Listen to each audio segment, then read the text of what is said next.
and then we had 3, some crap like that.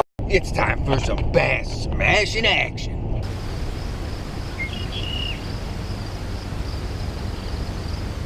Quick update. Filled it up with water and we got 5 leaks. These guys are not watertight, and the reason is that water can get out from the threads.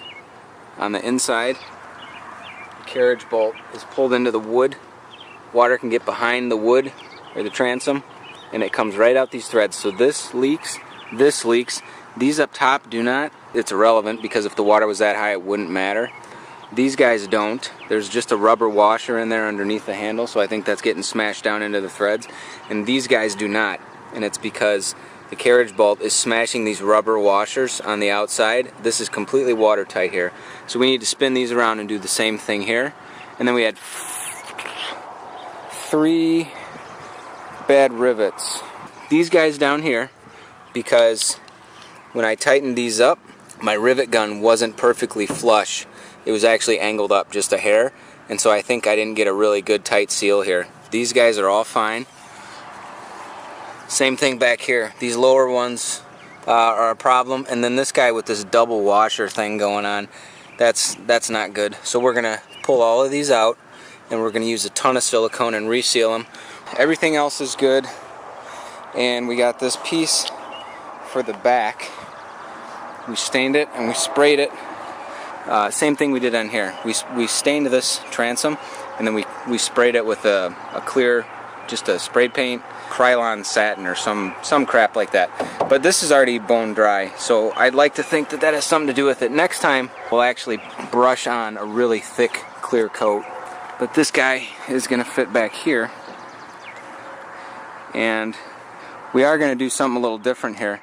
I'm going to put an aluminum washer between the wood and the back here, because I want this just a hair off of the aluminum so that air can get in there, because otherwise this will get soggy. It's going to be getting drenched every time I'm out, and that'll rot. Just the quick update for now. Back to work. So like I was saying, I had to replace these rivets. One of the things I did wrong was I put a washer on the outside right underneath this collar or this flange, on the inside as well. When I did these replacements, I only put them on the inside. So like this was a replacement and that's a replacement. But out here there's no washer. Like this guy has a washer underneath. So does this guy. All these other ones, I mean, they're fine, but these new guys that were leaking are straight up against the aluminum. I mean, that's what they're meant for. On some of them, when I had a washer on both sides, you could actually kind of rock the rivet a little bit. I think these are going to be good now, but we're going to test them a little bit, and if they're not, I'll let you know. If you don't have to add washers, don't.